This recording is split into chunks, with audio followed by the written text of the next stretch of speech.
Ça me permet de dire c'est quoi un mobilier responsable. Ça, c'est la première question. La première réponse à un mobilier responsable, c'est un mobilier qu'on n'achète pas. Donc déjà, c'est un mobilier de seconde main.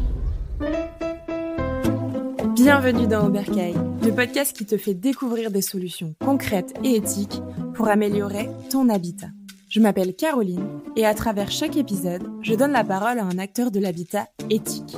Comme toi, je me pose de nombreuses questions sur la rénovation et la construction de mon futur chez moi. Alors ensemble, partons à la recherche de solutions adaptées à chacun d'entre nous et cela commence dès maintenant. Bonjour et bienvenue sur Oberkaï. Aujourd'hui, j'ai le plaisir de recevoir Camille Coustet. Bonjour Camille. Bonjour. Alors Camille, tu viens du secteur du mobilier où tu as commencé comme acheteuse, spécialisée dans la sélection de marques et de produits design. Très tôt, tu t'es interrogée sur le manque d'informations disponibles concernant les matériaux et sur la multiplication de labels parfois peu clairs. C'est pourquoi tu as cofondé avec Grégoire une société qui s'appelle Eco-Impact. C'est une entreprise dédiée à apporter plus de transparence dans l'industrie du mobilier. Originaire de Bretagne, tu es également à l'origine de Trait.ecodesign, j'espère que je le prononce bien, une enseigne spécialisée dans les meubles responsables. Avec Eco-Impact, ton objectif est de créer un système de notation fiable pour évaluer l'empreinte écologique et sociale des meubles. Aujourd'hui, on va parler ensemble de comment explorer comment choisir des meubles responsables et comprendre les enjeux écologiques et économiques qui y sont liés. Est-ce que tu es prête à aller sur ce sujet ? Carrément, j'ai très hâte. Allez, c'est parti. Bon, c'est quand même toi qui vas commencer puisqu'on a notre fameux jeu brise-glace pour commencer l'épisode. Donc, tu as 2 affirmations, une vraie, une fausse, et à toi de me piéger sur ce thème. Ok. Première affirmation. Bonne nouvelle, aujourd'hui, il existe enfin déjà une obligation d'affichage des informations sur l'impact des produits du mobilier. Ok. Deuxième affirmation. C'est sûr, si j'achète un produit en matière responsable, je peux pas me tromper. J'ai envie de dire que la deuxième est fausse. J'ai envie de dire que la deuxième est fausse. Je pense qu'il existe déjà effectivement une notation et que la deuxième, en fait, il y a toujours des petites lignes qu'il faut lire. Donc, je dis que la deuxième est fausse. C'est pas mal, c'est une bonne réponse. Merci. Est-ce que tu peux mettre un petit peu de contexte derrière ces 2 affirmations, s'il te plaît ? Ouais, carrément. Aujourd'hui, il existe déjà des obligations pour les marques d'afficher des informations sur l'impact des produits.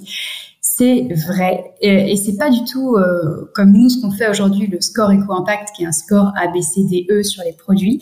Mais ça y est, maintenant, les marques sont obligées en tout cas, certaines grosses entreprises, ça dépend de leur chiffre d'affaires. Les toutes petites sont pas encore obligées de le faire.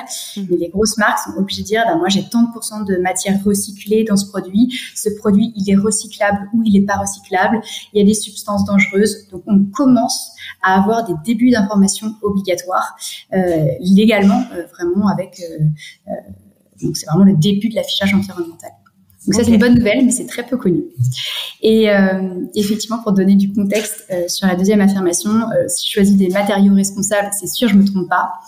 Bon, j'ai un peu tiré le trait parce que des matériaux responsables, ça compte pour choisir un meuble responsable, mais il n'y a pas que ça. Par définition, tu as compris, tout est une histoire de compromis et il faut calculer l'impact. Normalement, il y a plein de choses où on a du bon sens, mais il y a plein de choses où on n'a aucune idée. Et donc, il faut des gens qui se penchent sur le sujet de l'étude d'impact des produits. C'est notre métier. Il faut des ingénieurs spécialisés là-dedans. On n'est pas tous capables de le faire. Et c'est pour ça que nous, on propose le score Eco-Impact ABCDE et que demain, il y aura un affichage environnemental obligatoire parce qu'on est tous, personne n'est capable de vraiment faire ce calcul qui est pourtant obligatoire si on ne veut pas se tromper. Et d'avoir cette lecture dans les détails, en fait, c'est surtout ça. Exactement. Ok. Et on va en parler de toute façon du score. D'abord, j'aimerais bien que tu me parles un petit peu de l'impact sur le secteur de l'immobilier. J'aimerais bien parler du comportement d'achat des gens. Comment tu penses que les comportements d'achat actuels influence le secteur du mobilier et notamment en ce qui concerne la durabilité. Tu dois le voir, je suppose, avec Eco-Impact. Carrément. il y a l'énorme changement qui a lieu depuis maintenant, je sais pas, au moins 5 ans, voire un peu plus, qui est l'arrivée de la fast déco. Alors, c'est pas encore très documenté d'un point de vue journalistique ou recherche, mais on a tous entendu parler de la fast fashion. Toutes ces grandes entreprises ont lancé maintenant des gammes de déco.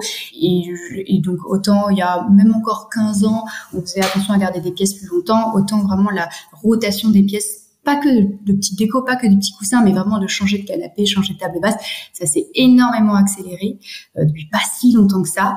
Mais voilà, cette phase déco, maintenant, elle a fait vraiment des changements de comportement d'achat chez les consos qui soient plus trop le problème de changer de canapé tous les 5 ans, alors que c'est quand même un comportement qui était assez rare il y a plus longtemps que ça.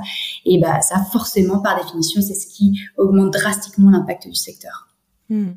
Et là, avec un peu tout ce qu'on sait aujourd'hui, au niveau de l'environnement, est-ce que vous voyez quand même des tendances ou des prémices à un retour en arrière par rapport à ce qu'on faisait avant, c'est-à-dire garder plus longtemps ses meubles, ou est-ce que c'est vraiment une tendance de dire la phase déco, c'est le 90% des cas, quoi?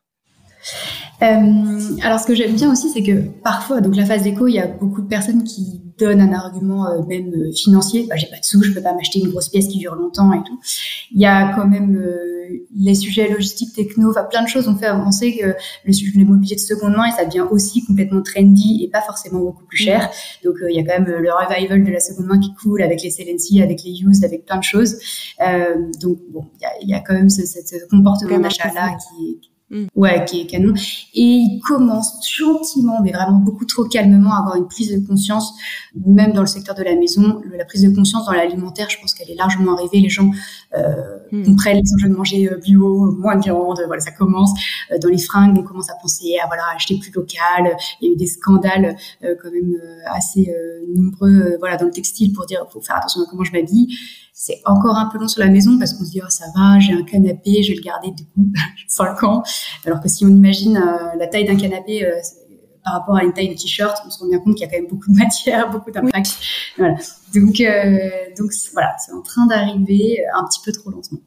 Il y a encore un peu de pédagogie à avoir, quoi. Beaucoup de pédagogie. Surtout que ce que moi j'aime bien raconter, c'est que contrairement à, alors je vais faire soit le parallèle avec un textile ou même avec un yaourt. Quand tu mets un yaourt sur le marché, quand tu veux vendre un nouveau yaourt, tu es obligé de dire il y a tant de gras, tant de sucre, tant de sel. Et donc c'est comme ça que le Yuka est arrivé et a pu te dire ça c'est bon pour ta santé, ça c'est mauvais pour ta santé, ça vient de loin, ça vient de pas de loin. Une chaise, quand tu la regardes, c'est impossible de comprendre si elle est responsable ou pas.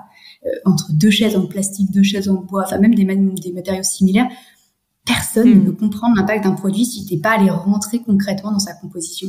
Et alors, c'est tellement flou et obscur que déjà, tout le monde se galère à trouver la chaise qui va bien dans son budget, dans son style. Rajouter une information qui est invisible de l'impact environnemental, c'est un casse-tête sans nom. Donc, c'est normal que les gens s'y mettent encore moins, quoi. Oui, non, c'est sûr. Bah justement, d'un point de vue, ça me permet de poser un peu le cadre autour de tout ça, mais législation et réglementation. Est-ce que tu peux expliquer ce que c'est la loi AGEC et quelles obligations elles imposent aux fabricants et distributeurs de mobilier, ce qui va permettre aussi un peu de comprendre derrière tous les engagements qu'il doit y avoir aussi pour le consommateur, quoi. Ouais, alors en fait, il y a 2 lois. C'est d'abord la loi AGEC et après la loi climat et résilience. Je vais faire la loi AGEC, c'est la première loi qui a travaillé sur, qui a commencé à donner les pistes même de la future loi climat et résilience. C'est elle qui commence à imposer ce dont on parlait, les pourcentages de produits recyclés, recyclables. C'est une très très grosse loi, la loi AGEC, où il y a plein de choses. Je vais rester juste spécialement sur la partie mobilier et notre sujet commencer à faire des premiers affichages environnementaux. Et après est arrivée la loi climat et résilience qui va encore plus nous concerner, qui elle dit OK, à partir dans très bientôt, il y aura sur chaque produit un affichage simple, clair pour le consommateur et gratuit pour comparer les produits entre eux. OK. Et donc ça, derrière, le consommateur peut s'en servir pour s'assurer que le produit qu'il achète répond à des normes conformes à la législation environnementale. Alors plus que de répondre à des normes, en fait, ça va vraiment de dire celui-là, il est très peu impactant, celui-là, il est très impactant. Au contraire, c'est vraiment de pouvoir comparer les produits entre eux. Parce que comme un peu ce dont on se parlait juste à l'instant, entre 2 chaises, celle-là, qui se ressemblent pourtant, elles ont le même look, elles ont presque le même prix, celle-là, elle est plus responsable que celle-là. L'idée, c'est de vraiment pouvoir donner un baromètre aux consommateurs. Est-ce que tu saurais donner, par le biais de ton expérience, un peu les avantages et les contraintes de l'achat d'un mobilier responsable pour le consommateur, tant pour l'environnement que sur le côté coût, etc. Avantages et Ouais. inconvénients. Alors, ça me permet de dire, c'est quoi un mobilier responsable? Ouais. Ça, c'est la première question. La première question, et donc la première réponse, un mobilier responsable, c'est un mobilier qu'on n'achète pas. Donc déjà, c'est un mobilier de seconde main. Et donc, parce qu'on ne recrée pas de nouvelles matières. Et donc, ça paraît bête quand je le dis, mais un mobilier responsable, c'est d'abord un mobilier qu'on n'achète pas. Et donc, la solution de la seconde main. Ce qui est trop bien, c'est qu'on ne produit pas de nouveaux matériaux. C'est souvent dans un prix qui est assez concurrentiel. Ce qui est l'inconvénient, c'est que c'est pas des collections illimitées de meubles disponibles juste à côté de chez soi. Si on veut acheter une commode qui a pile la taille qu'on veut, dans la couleur qu'on veut, on peut pas forcément aller la chercher. Voilà. Donc il y a énormément de contraintes. Autant on a verrouillé l'impact, autant le prix et surtout le look, c'est ça le plus difficile. Donc en gros, le premier conseil, c'est d'acheter du seconde main, mais c'est pas toujours possible. Et du coup, on se régulièrement obligé de se tourner vers du mobilier neuf. Et donc pour trouver du mobilier neuf, pourquoi est-ce qu'on dit que c'est plus cher? Parce que, on va sûrement en reparler après, mais là, oui, la matière première, ça compte. Donc, on préférera, je vais aux caricatures, mais du mobilier en bois massif qu'en plastique vierge. Donc, oui, ça coûte plus cher. C'est aussi un mobilier qui est produit plus localement. Donc, on va oublier les grosses usines chinoises, même si on peut faire des mobiliers très responsables en Chine. Il y a plein de choses à prendre en compte. Donc, oui, parfois, il y a un critère coût. Et donc, en gros, il faut savoir s'orienter et c'est pas forcément le mobilier en revanche le plus cher qui est le plus responsable. Ça veut rien dire. C'est pas un critère. Sur les critères. Non. Le plus cher n'est pas forcément le plus responsable. Et heureusement. Oui, heureusement. Justement, je rebondis là-dessus. Qu'est-ce que tu conseillerais du coup à des personnes qui ont envie de s'assurer qu'ils achètent vraiment des meubles responsables, bon, s'ils achètent du coup, qui font pas forcément de la seconde main, sur quels critères ils peuvent se dire on rentre pas dans le piège du greenwashing que peut avoir certaines marques en disant mais non, mais en fait nous on replante des arbres, on fait des choses finalement et on est vert quoi. Alors, les conseils très rapidement à avoir à portée de main de tout le monde, c'est donc on réfléchit à la matière première. Donc, pour se donner des ordres de grandeur, oui, le bois, ça sera toujours plus responsable que, on va dire, oui, à peu près le métal puis le plastique. Donc, le bois, c'est une des matières les plus responsables. Le métal, c'est une matière première qui est top parce qu'elle est durable, elle est facilement recyclable, mais voilà, ça prend plus d'énergie. Donc, entre les deux, le bois se fera mieux, mais le métal, c'est tout aussi durable. C'est les deux matières en gros vraiment fortes. Et donc, on se dit bien, il y a le plastique, mais en fait, dans le plastique, il y a 1000 plastiques différents. Aujourd'hui, on est complètement capable d'acheter des meubles en plastique recyclé, et ça, c'est une vraiment très bonne démarche. Et après, toutes les matières vierges non renouvelables sont effectivement en fin de peloton. Donc ça, c'est la matière première. Okay. Et le deuxième critère auquel il faut penser, qu'on ne pense pas tout le temps, parce que la matière première, ça vient assez spontanément, c'est de penser à la durabilité du produit. Combien de temps je vais pouvoir garder mon meuble? Ça paraît un peu bête, conseil de grand-mère, mais entre un meuble qui va durer 2 ans ou un meuble qui va durer 10 ans, et donc en gros, pour durer 10 ans, il me faudra 5 meubles qui durent 10 ans chacun. Donc en gros, le meuble dans le calcul que l'on fait, le meuble qui dure 2 ans, il a 5 fois plus d'impact à toute info similaire sur les autres caractéristiques. Donc il a 5 fois plus d'impact qu'un meuble qui dure 10 ans. Donc en fait, ça va très vite de changer l'impact d'un meuble avec sa durabilité. C'est un des critères vraiment à pas oublier. Et donc c'est quoi durabilité? Ça peut être la modularité. Est-ce que je peux faire évoluer mon meuble en quelque chose qui me plaira toujours demain? C'est parfois un look plus neutre. Ça, c'est pas très marrant pour les fans de design, mais voilà. Ou tout simplement qui se répare. Okay. Et ça, si tu peux réparer un meuble et que t'es pas obligé de le jeter, t'as déjà tout gagné, quoi. Complètement.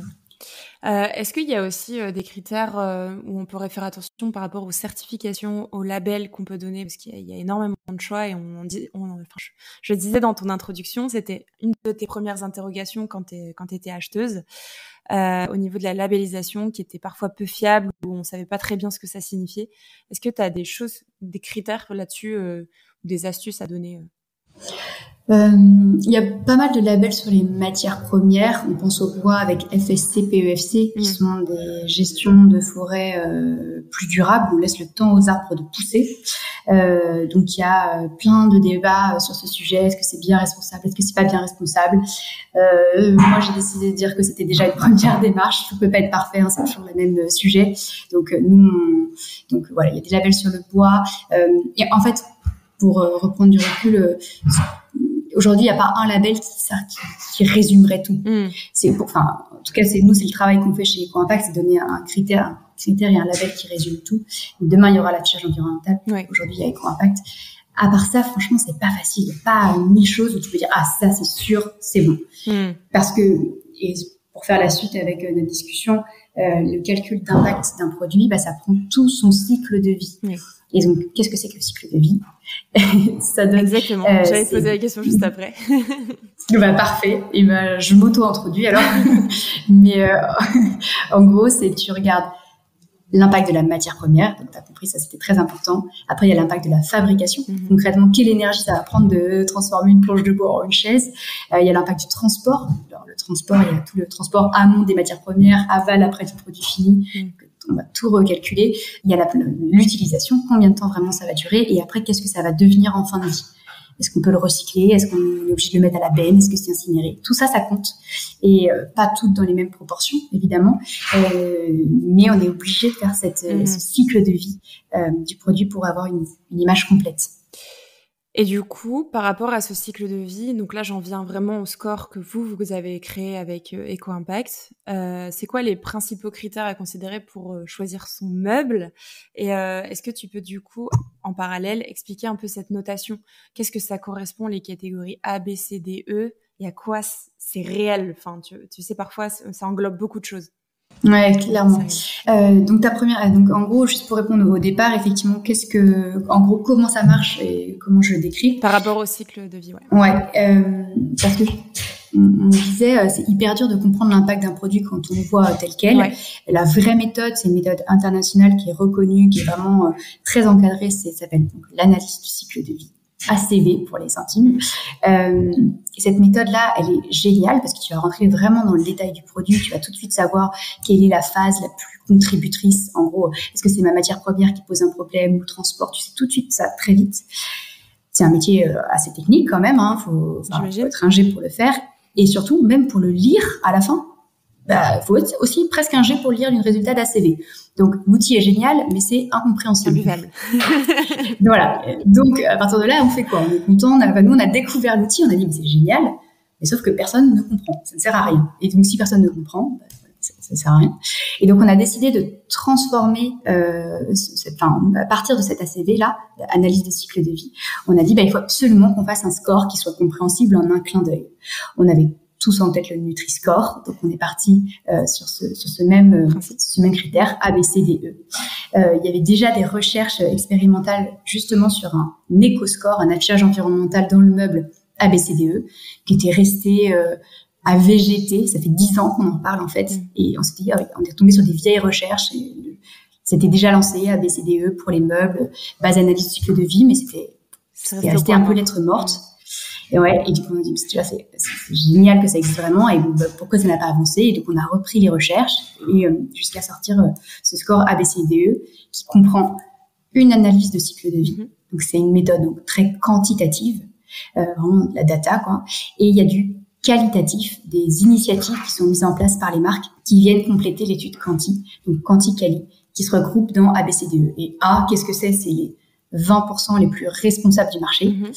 Et eux, c'est les 20% les pires. Donc, il y a autant de A, de B, de C, de D et de E dans le monde. Okay. Et parce que nous, en fait, on a créé des énormes échantillons de produits. Un exemple, toujours notre chaise en bois. Et j'ai dit, en gros, une chaise, elle a X% de chances de venir. Plein d'études, on a potassé les études, mais X% qui viennent de la grande distrib, X% qui viennent de la distribution sélective, X% qui a été fabriqué en France, dans tel pays, en telle matière. On a vraiment ces énormes échantillons représentatifs. Ça fait un gros travail. Et donc, on a pu définir le produit médian, le produit moyen, le C. Okay. Et donc, à partir de ce C-là, soit t'es au-dessus, soit t'es en dessous. En dessous. Ok. Voilà. Ok. J'aimerais bien que tu me dises comment tu vois cette notation, comment elle va rentrer en vigueur par rapport à la loi, aux changements qui vont arriver dans le futur. Et est-ce que ça va vraiment devenir une obligation pour les marques, pour vraiment que le consommateur il se sente de plus en plus concerné et puis il va pouvoir plus regarder justement ce qu'il achète quoi, en termes de mobilier. Ouais, alors la bonne nouvelle, c'est que oui, ça va devenir une obligation pour les marques et tous les produits auront cet affichage environnemental. On parle du mobilier, mais il y a plein d'autres catégories. Il va y avoir l'alimentaire, il va y avoir le textile, on parle des hôtels, des produits électroniques. Donc, il va y en avoir partout des affichages environnementaux. Et ça, c'est une bonne nouvelle. Et comment ça va se passer? Comment ça va arriver? Là, on enregistre à la fin de l'été 2024, rentrée 2024. Les tests sur le textile et l'alimentaire sont en train de se finaliser. C'était les secteurs pilotes. Et on va vraiment passer sur le mobilier là dans quelques semaines, mois. La cible qui a été positionnée, c'est qu'en 2026, donc dans un peu moins de 2 ans maintenant, les produits et cet affichage environnemental. Au départ, ça sera pour les plus grosses marques. Voilà, ça va être au fur et à mesure. Et au fur et à mesure, je pourrai aller jusqu'aux plus petites marques. Mais en 2026, tout le monde aura un affichage environnemental obligatoire. Parfait. Dernière petite question et passage à l'action. Quels seraient un peu les conseils pratiques que tu donnerais aux consommateurs pour intégrer plus de mobilier responsable dans leur intérieur? Comment tu penses que ça peut influencer aussi le marché positivement à aller vers ce type de mobilier? Alors pour te répondre, d'abord je vais commencer par le marché et après je vais terminer par les conseils conso. Le marché, à mon avis, il va être drivé quand même par... Je suis peut-être trop optimiste, mais l'idée c'est qu'il y a déjà des enquêtes qui ont été faites dans des magasins de meubles avec le score ABCDE et donc il y avait des bonnes notes, des mauvaises notes. Et on a fait des tests sur les consos en sortie des magasins et la réponse c'est des consos, c'est-à-dire il y a la moitié qui ne regardent même plus les produits mal notés, les produits D et E. Donc, quand on dit ça, là, je parle vraiment par rapport au marché. On se dit que si moi, aujourd'hui, je suis fabricant de mobilier et que je découvre que mes best-sellers, mes meilleures ventes sont mal notées, j'ai une forte probabilité que mes ventes s'écroulent, au moins que je perde la moitié de mon chiffre d'affaires sur ces références-là. Donc, je pense que ça va... Aujourd'hui, ça alerte beaucoup de chefs d'entreprise de dire « Ok, je peux pas avoir ce risque économique aussi énorme devant moi. Il faut que je prenne les devants. Changer des produits, ça prend du temps. Donc, il faut se lancer et c'est maintenant, avant que ça devienne obligatoire. » Donc, pour moi, ça va forcément faire bouger le marché. Il y aura plus de produits responsables. On va plus grandir tous ensemble. Et voilà. Plus, je pense que l'information, la pédagogie va faire que les gens auront plus de questions auprès de ces marques. Nous, en tant que consommateurs individuels, il faut pas hésiter à poser des questions à nos marques. Donc, voilà. Donc, je pense que le marché, il va forcément être impacté par ça. Et en tant que consommateur perso, on en a un petit peu parlé au départ, mais se poser la question du besoin. Est-ce que j'ai vraiment besoin de ce nouveau canapé? Et c'est l'acheter de seconde main. Et si on l'achète pas de seconde main, pensez forcément à des matières responsables et à de la durabilité, à comment est-ce que je peux le garder le plus longtemps possible. Ça paraît un peu basique, mais c'est vraiment les sujets qu'il faut retenir. Ok. Est-ce que tu vois autre chose sur ce sujet qu'on n'aurait pas évoqué et qui te semble pertinent de dénoncer dans ce podcast? Je pense qu'on a fait un bon tour déjà. Hein. Là, j'ai pas d'idée supplémentaire. Il y a pas, c'est très bien, c'est qu'on a fait le tour. Et je te propose, si tu souhaites Camille, qu'on passe à la phase actionnable et tac au tac de ce podcast. Ok. Let's go. Je profite de cette coupure, tu te demandes peut-être comment soutenir notre travail sur Oberkaï. Déjà, tu peux noter ce podcast. C'est un moyen simple mais crucial pour atteindre un public plus large. Sur Apple Podcasts ou iTunes, on t'invite à laisser une note et un commentaire. Et si c'est sur Spotify, tu peux également nous soutenir en partageant ce podcast en story et en nous taguant sous le nom Oberkaï-Média. On compte sur toi. Et maintenant, retour à notre intervenant. Concrètement, comment ça se passe pour son Bercail ? Nos éditeurs, ils ont un projet d'aménagement avec du mobilier plus responsable. Qu'est-ce que tu donnerais comme étape, toi qui as été acheteuse un peu dans ce secteur, qui connaît un peu ce secteur, comment tu leur conseilles dans leur acte d'achat pour se renseigner, pour déterminer ce besoin, un peu étape par étape? Normalement, c'est d'aller effectivement interroger les sujets, en quelle matière c'est fait, combien de temps ça va durer. Je répète toujours un peu la même chose, mais voilà. Et il y a déjà il y a déjà des marques qui jouent le jeu de la transparence. Donc moi, forcément, j'irais me diriger vers ces marques qui jouent déjà le jeu. Il y en a presque plus d'une centaine, presque 150 en France qui commencent à afficher. Alors nous, le score Éco-Impact, forcément, c'est ceux qu'on connaît. Mais d'ailleurs, pour l'instant, on est quand même toujours les seuls.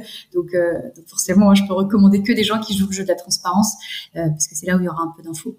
Est-ce qu'il y a des plateformes justement pour aider ces consommateurs qui essayent d'acheter mieux leur mobilier? Est-ce que tu connais si tu en as quelques-unes ou si tu peux les citer ou si c'est... Ouais.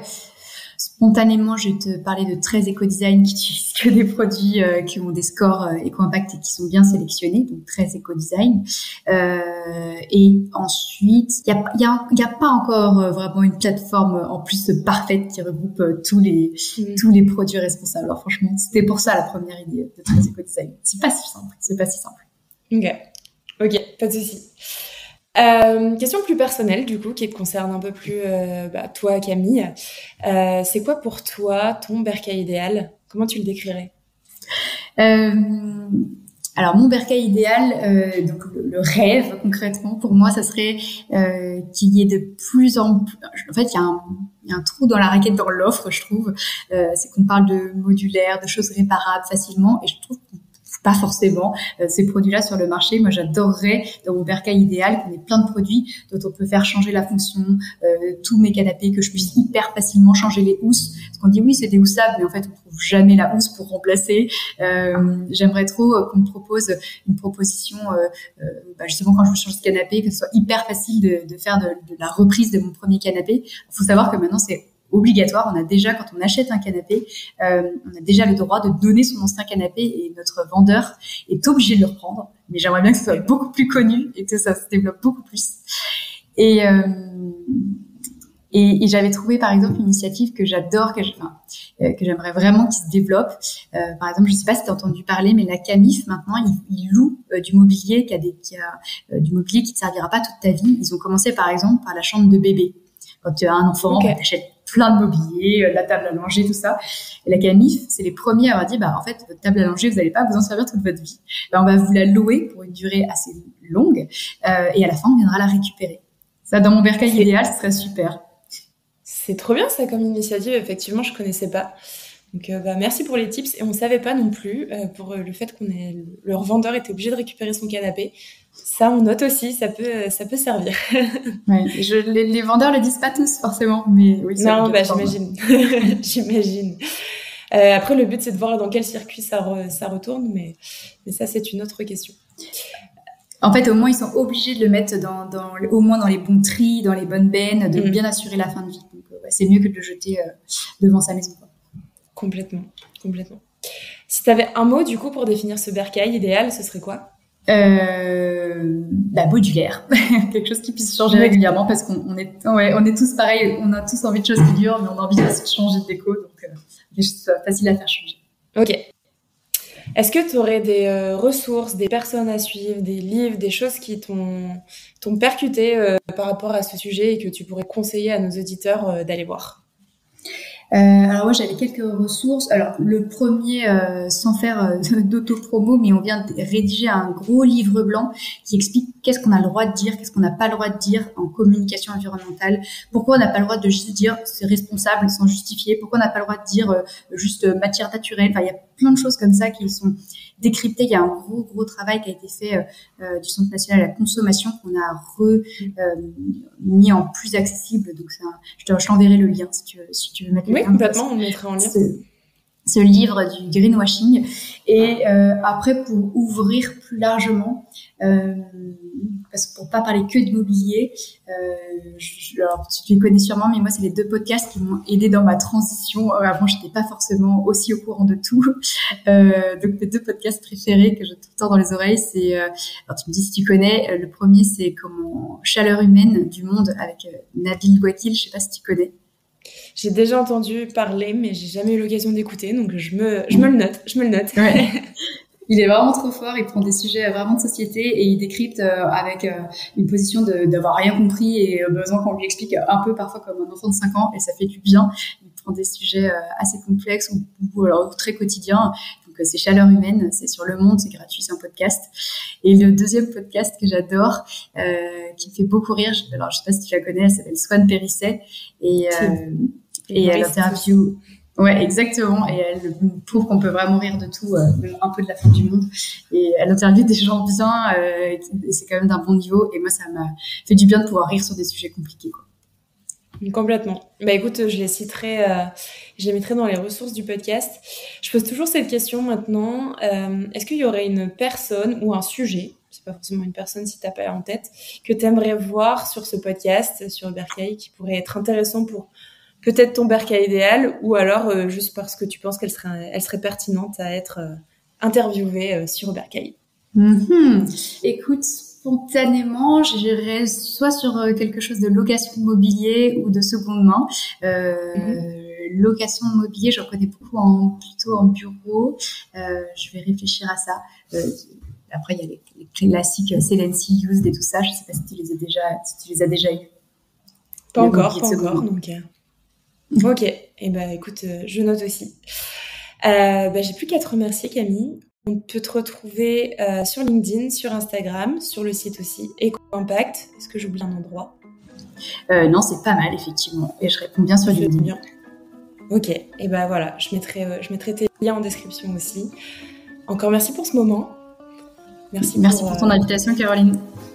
Et puis, merci pour tout ça. Et puis, j'ai plus qu'à souhaiter à tous nos auditeurs à bientôt dans vos bercails.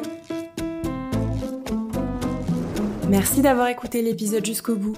Bon, tu le sais déjà, mais un dernier rappel. Si tu as aimé cet épisode, tu peux nous soutenir en laissant 5 étoiles sur Spotify et Apple Podcast. Et en laissant un commentaire pour nous dire ce qui t'a plu et les sujets que tu souhaiterais voir abordés dans nos futurs épisodes. Allez, viens, construisons au bercail ensemble. Ta voix compte et tes idées sont hyper précieuses pour faire évoluer ce média. Merci d'être là, merci de nous écouter et surtout merci de contribuer à cette belle communauté. Prends soin de toi et à bientôt dans ton bercail.